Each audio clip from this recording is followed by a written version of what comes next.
हरिओम. पातंजल योगसूत्रे, योगदासांचे प्रवचन, विभूतिपाद सूत्र क्रमांक 15. क्रम अन्यत्वम परिणाम अन्यत्वे हेतुः. अंतरपरिणाम आणि बाह्य परिणाम यांच्या क्रमवारीत बदल झाला की त्यांचा परिणाम वेगळा होतो. मागील सूत्रांमधून निरोध परिणाम, समाधी परिणाम आणि एकाग्रता परिणाम असे 3 अंतरपरिणाम, तसेच धर्म परिणाम, लक्षण परिणाम आणि अवस्था परिणाम असे 3 बाह्य परिणाम आपण पाहिले. हे परिणाम घडतात, आपल्याला दिसून येतात, अनुभवास येतात, कारण त्यांचा परिणाम क्रम एका क्षणामधून दुसऱ्या क्षणी तुल्यबळ म्हणजे सारखाच असतो. एका क्षणी जे घडते तेच दुसऱ्या क्षणी घडते. असा परिणाम क्षणोक्षणी तोच राहतो. यामुळे परिणाम कायम टिकून राहतो. जो धर्म आत्ता आहे तेच लक्षण सतत क्षणाक्षणाला कायम अवस्थित होते. त्यामुळे परिणाम टिकतो, धर्म टिकतो. परंतु ज्या क्षणी या परिणामक्रमात बदल होतो त्या क्षणी लक्षण बदलते. त्यामुळे अवस्था बदलते आणि धर्मपरिणाम बदलतो. वीज वाहक तारेतून सतत वीज प्रवाहित होत असते, क्षणोक्षणी सातत्याने प्रवाहित होते. क्षणोक्षणी सातत्याने प्रवाहित होते. त्याचा परिणाम म्हणजे दिवा लागतो. परंतु जर या वीज वहन क्रमात बदल झाला तर त्याचा परिणाम दिवा लागण्यात होणार नाही. वीज प्रवाह जास्त दाबाने लक्षण प्रवाहित झाला तर दिवा वितळून निकामी होईल. म्हणजे दिवा लागणे हा धर्म बदलला. जी गोष्ट ज्या क्रमाने करावयास पाहिजे ती त्याच क्रमाने केली तरच लक्षण कायम राहून तीच अवस्था टिकेल आणि धर्म तोच राहील. यात बदल केला तर धर्म बदलेल. रोजच्या जीवनात एखादी गोष्ट साध्य करण्यासाठी ती आखून दिलेल्या क्रमानेच करावी लागते. त्यात बदल केला तर ती गोष्ट साध्य होणार नाही. दुधाचे दही हवे असेल तर त्याला विरजणाचेच बोट लावले पाहिजे, तरच त्याचा परिणाम म्हणजे दही मिळेल. याचबरोबर जर बदल हवा असेल तर परिणाम क्रम खंडित करावाच लागेल. एरवी प्रगती शक्य होणार नाही. आयुष्यात प्रगती पाहिजे असेल तर जीवनक्रम बदललाच पाहिजे. आपल्याला बदल हवा असेल तर आपल्याला मूल तत्वात बदल करावा लागेल. तसा बदल करता आला तर त्याचा परिणाम बदलेल. अद्भुत असे या सृष्टीत काहीही घडत नसते. येथे जादूचे प्रयोग करता येत नाही, चमत्कार करता येत नाहीत, मायावी शक्ती अस्तित्वात नाही. केवळ वस्तूंची घडी कशी बदलायची ते माहीत हवे. मग त्याप्रमाणे ती नवी घडी घालून बदल साध्य करता येतो. आता हे आधुनिक विज्ञानालाही मान्य आहे. विज्ञानाने शोध लावला आहे की प्रत्येक वस्तू ही इलेक्ट्रॉन, प्रोटॉन, न्यूट्रॉन या 3 मधूनच तयार झालेली आहे. यांचे प्रमाण बदलले की तीच वस्तू दुसऱ्या वस्तूत रूपांतरित होते. फक्त इलेक्ट्रॉन, प्रोटॉन, न्यूट्रॉन यांचे प्रमाण माहिती पाहिजे.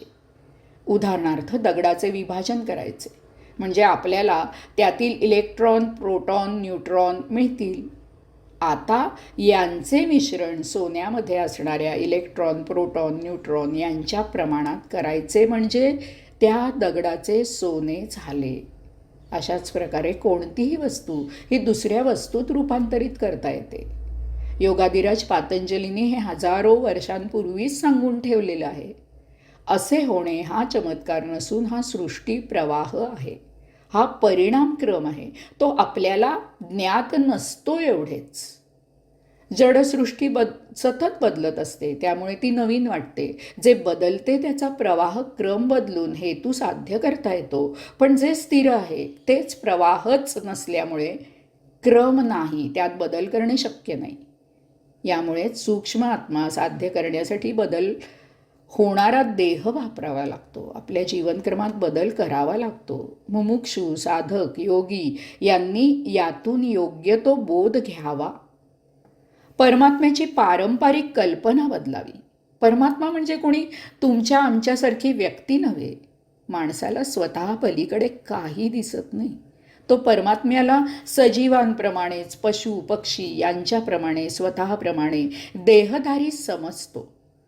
त्यामुळे तो परमात्म्याचे रूप पशुपक्षी यांच्याप्रमाणे स्वतःप्रमाणे किंवा या दोन्हींच्या एकत्रित जोडणीच्या रूपात आहे असे समजतो. त्याला वाटते की परमात्मा एक दिवस येईल, त्याला भेटेल आणि आशीर्वाद देईल, त्याच्या सर्व काळजा दुःख निवारण करील. तशी त्याची भाबडी समजूत आहे. यास्तव तो त्याला देहदारी मूर्तीत किंवा तसबिरीत सामावू पाहतो. त्याला जेवू घालतो, पालखीतून हिंडवतो, पलंगावर निजवतो, झोपेतून उठवतो, अंघोळ घालतो, कपडे घालतो, अत्तरसुद्धा लावतो, दागिने घालतो, फुले वेण्या माळतो. एवढेच काय, तर त्याला नरमादीच्या रूपात पाहून त्यांची लग्न लावतो. त्यांना मुले झाली आहेत असे गृहीत धरून त्यांच्या वंशावळी तयार करतो. तो परमात्म्याशी त्याची भाषा बोलतो. योगाधिराज पातंजली साधकांना योगदृष्टी देऊ पाहत आहेत. वरील सगुणोपासना ही निर्गुणात प्रवेश करण्यासाठी, चित्तरोधनासाठी ठीक आहे, कारण काहीतरी अध्यारूत गृहीत धरल्याशिवाय प्रारंभ करता येत नाही. ही एक साधना आहे हे विसरायचे नाही. ती साधनाच साध्य समजून त्यातच गुंतायचे नाही, तिथेच थांबायचे नाही. योगाधिराज पातंजली साधकांना मुक्कामावर नेऊ पाहत आहेत.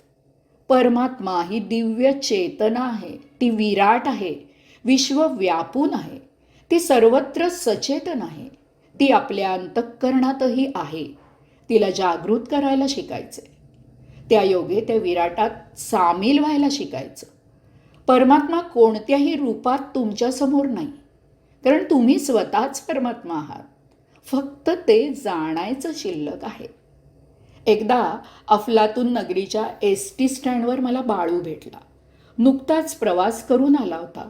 अगदी खूप म्हणजे खूपच वैतागलेला होता. थकलेल्या आवाजात मला म्हणाला, मला त्या ड्रायव्हरच्या मागची जागा अगदी सहन होत नाही. फार मळमळायला होतं. त्याच्या पाठीला पाठ लावून उलट दिशेला प्रवास केला की उलटी होते. आज माझ्या नशिबी नेमकी तीच सीट आली होती. या प्रवासाने अगदी बेजार झालो. मी त्याला म्हटले, अरे समोरच्या प्रवाशाला तुझी अडचण सांगून विनंती करून सीट बदलायची. बाळू मोठ्या दुःखाने म्हणाला, तीच तर मोठी अडचण होती. मी प्रश्नार्थक चेहरा केला. त्यावर बाळू म्हणाला, कसं कोणाला सांगणार आणि विनंती करणार? त्या सीटवर कोणीच नव्हतं. हरिओम.